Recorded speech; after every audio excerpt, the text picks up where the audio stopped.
नमस्कार. आजच्या डेली ब्लॉगमध्ये तुमचं स्वागत आहे आणि तुमच्या सगळ्यांना नमस्कार. तर आज मंगळवार, आज भोगीचा दिवस. तर प्रत्येकाकडे शेंगसोल्याची भाजी, बाजरीची भाकरी ही असेल. आज ऑफिसला जाताना मी खूप गडबडीने बाजरीची भाकरी, भोगीची भाजी आणि तिळाचे लाडू केले. ते सकाळी मी तुम्हाला टाकले होते, सगळ्यांनी बघितले असतील. त्याचप्रमाणे तुम्ही पण सगळ्यांनी केले असतील. सगळेजण आपापल्या घरी आले असतील अशी मी आशा करते. आणि सगळ्यांनी ते, काही जणांनी ऑफिसच्या गडबडीत ते नेले नसतील, काहींचा उपवास असेल, काही आत्ता खाणार असतील. तर आता उद्या आहे संक्रांत. तर संक्रांतीच्या म्हणजे अगोदरच मी तो सगळ्यांना शुभेच्छा देऊन ठेवते.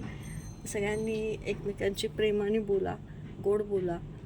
कुणी आपापसात राग कसल्याही गोष्टीचा धरू नका. आयुष्य हे खूप क्षणभंगूर आहे. आज आपण आहे तर उद्याचं काही सांगता येत नाही. आजचा क्षण आज आपण आनंदात एन्जॉय करतो. उद्या तो कसा असेल याची आपल्याला कल्पना देता येत नाही.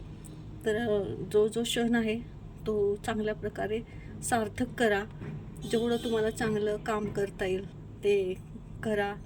कुणाला दुखवू नका. मग ते पाळीव प्राणी असतील किंवा मुके जीव असतील, झाडं असतील, माणसं असतील, सगळ्यांशी प्रेमाने वागा. सगळ्यांचा सन्मान करा. कारण हे पुढे काहीच राहत नाही. सगळं आज आहे तर उद्या नाही, ही अशी स्थिती. तर अशा प्रकारे जे काही मनातले राग असतील, रुसवे फुगवे असतील, हेवे दावे असतील, ते आपल्याला सोडून द्यायचे. आणि आता इथून पुढे आपल्याला छान मस्तपैकी आयुष्य जगायचे. जे पाठीमागे झाले गेले ते सगळे विसरून जायचे. आणि आत्तापासूनच असा निर्धार करा की येणारा प्रत्येक क्षण मी हा नवीन उमेदीने, नवीन आशेने, नवीन काय करता येईल का याने हे करेल, जगेल. आणि सगळ्यांची प्रेमाने, आदराने वागेल. कसं आहे की आपण जे देतो तेच आपल्याला रिटर्न येतं. जर तुम्ही आज समोरच्या माणसाला चांगल्या गोष्टीचे 2 शब्द देताय, तुम्हाला उद्या तेच चांगले मिळेल.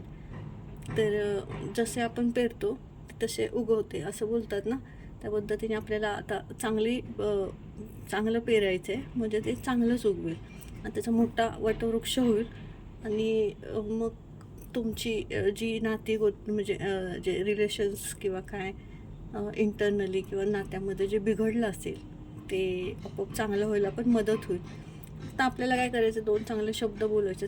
मनात कुणाच्याही बाबतीत काही वाईट ठेवू नका.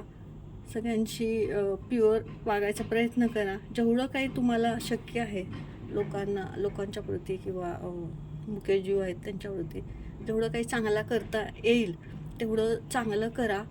आणि प्रत्येक क्षण चांगल्या रीतीने जगायचा प्रयत्न करा. हीच मी आशा करते. नमस्कार.